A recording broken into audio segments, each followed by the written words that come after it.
Hello artist friends, let's color Hokusai's The Great Wave.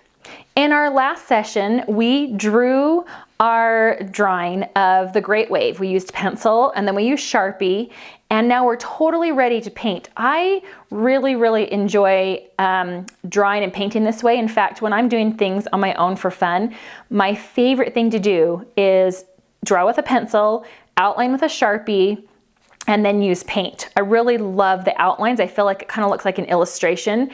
And I'm really influenced by this Japanese style of artwork also.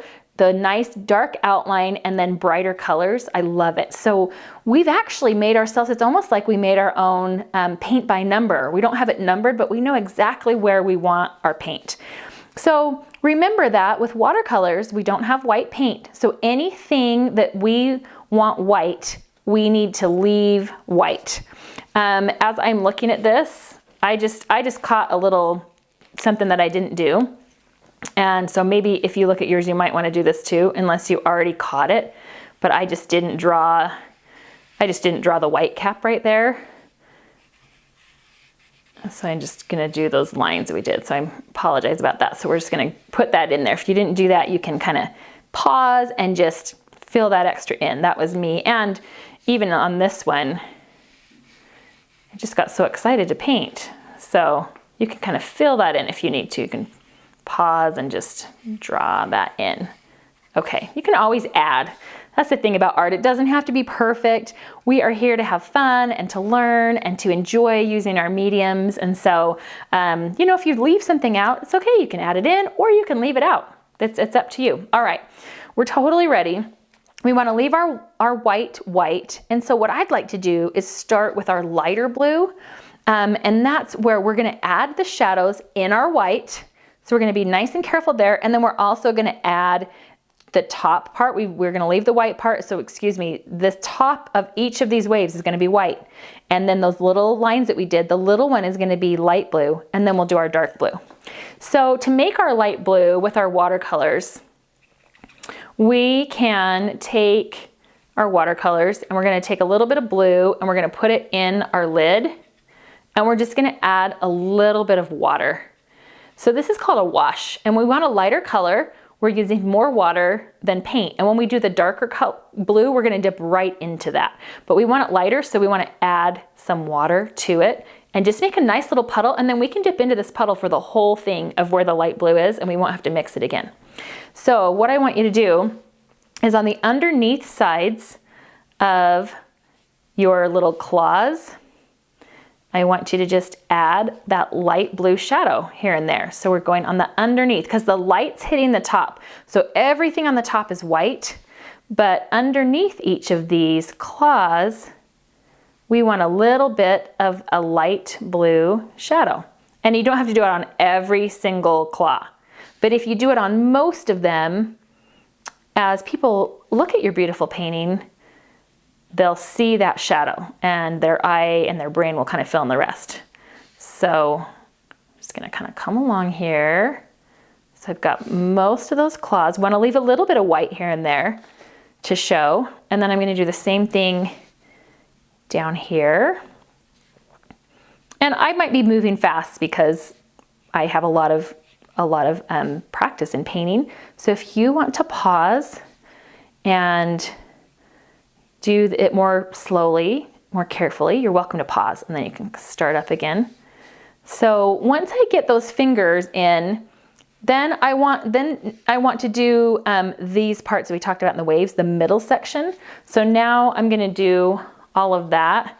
And again, if you just kind of want to pause, so notice that I left the top part white and now I'm adding this. Now, some of these are really small. If you hold your brush flat on its side, you can, so look, I'm holding it flat and then look how big I can make that section.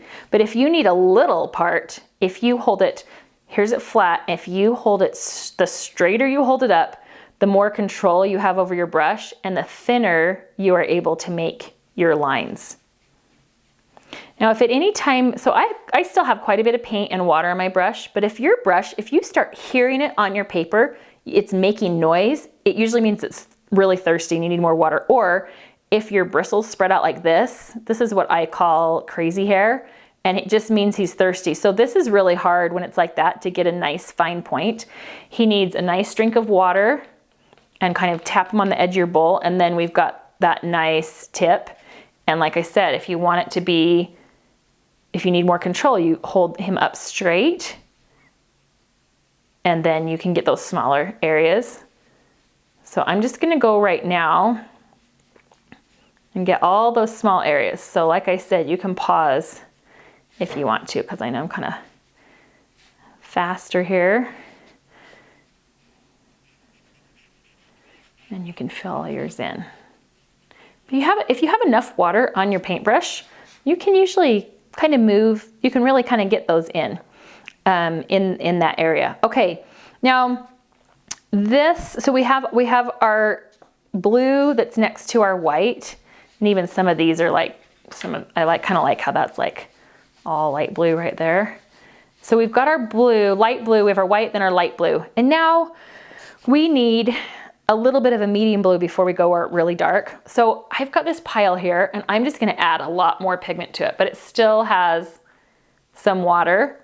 And I am going to hold my paintbrush nice and straight up and down so that I can fill in some of these skinny stripes.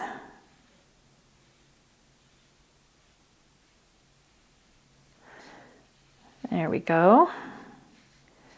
Okay. So I've got kind of some of those skinnier stripes in. And now we're gonna do the really, really dark blue. So you can get your paintbrush wet, and you can just dab some of your water under your napkin or tissue paper to kind of take some of the water off, and then you can dip right in. I might have taken too much water off. So this time I'm gonna just take a little bit of water, and I'm gonna put it right into my blue, and that's where I'm gonna dip into, and watch how much darker it is. So we have more paint on less water. So now we can hold our brush nice and straight so we have control, and we can fill in all of our dark places. And if you feel like you want it even darker, you can even take this purple, and if you want, you can make a pile. So you can take your dark, dark blue, and you can take your purple, and then you can get a really nice dark color. So I'm gonna kind of put that right here so you can see how bold that is. And then you can fill in all of your dark blues. Okay, now I'm not gonna fill all those in because I know that you can do that, and I also want you to just be able to kind of make some decisions about your painting on your own. I just want to fill one in here so you can see. So when you're getting next to those claw marks, hold your paintbrush nice and high, and you can even kind of outline the shape and then fill in the middle, just so you've got enough control. Okay, let's talk about our sky for a minute. It's kind of a orangey gray, and we have this kind of white part in the middle, like this big cloud. So what we can do is we can take our orange. In fact, okay, so when your lid gets messy, if you'll just take some water like this, and then you can just take your cloth and you can wipe it out. And there we go. We've got a nice, let's get that green out. We've got a nice spot for our wash. So I'm gonna take my water, I've got rinsing my brush off, and I'm gonna take my orange, and I'm gonna put my orange right here. And I might even take a little bit of yellow and mix it. So I've got kind of this orangey yellow. There we go. All right, and then I am going to leave that puddle there for a second, and we're gonna do a wash. So I'm gonna take my paintbrush, and I am going to go all over the sky where I want my sky to be. Now watch this. If I trace along the edge of my white, then when I do my wash, it's not gonna get on my white wave. So I want you to trace around your wave, and you wanna work kind of quickly because you don't want your paper to dry. So we're going to put water on our paper for our wash. This is called wet on wet. We're using a very wet paper, and then we're using a very wet watercolor because we've mixed it. And your paper might start to curl a little bit, but it will, it'll flatten out in the end. Okay, so I have all of my sky wet, and then I'm gonna dip into this wash we made where we used paint and water. And then I am going to let it come across, and you'll see because it's wet, it goes on so easy. You wanna work kind of fast because you don't want to see the lines of where your paint is blending. And just when you get to those little areas that are smaller, just slow down and use that point of your brush. So we want to just get that whole, I feel like I was kind of running out.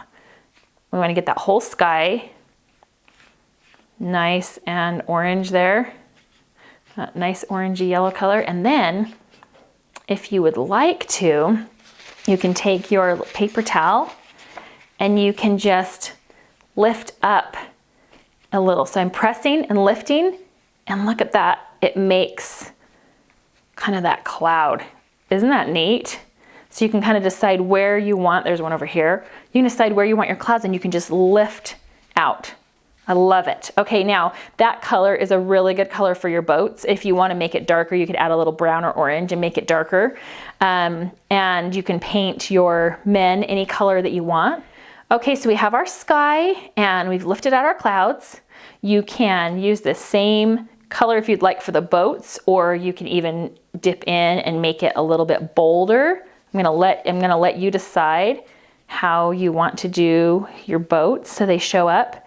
You're gonna wanna get your fishermen and definitely put all the rest of your dark blues. And right now, the painting's nice, it has a lot of light colors, but boy, do I need to add my darks, because when we have a lot of white, we need to balance it out with our darks. So as soon as I come in and fill in some of those darks, it's really going to look amazing. And I wish I could be there with you and see how your Hokusai is turning out. I'm sure it is fabulous.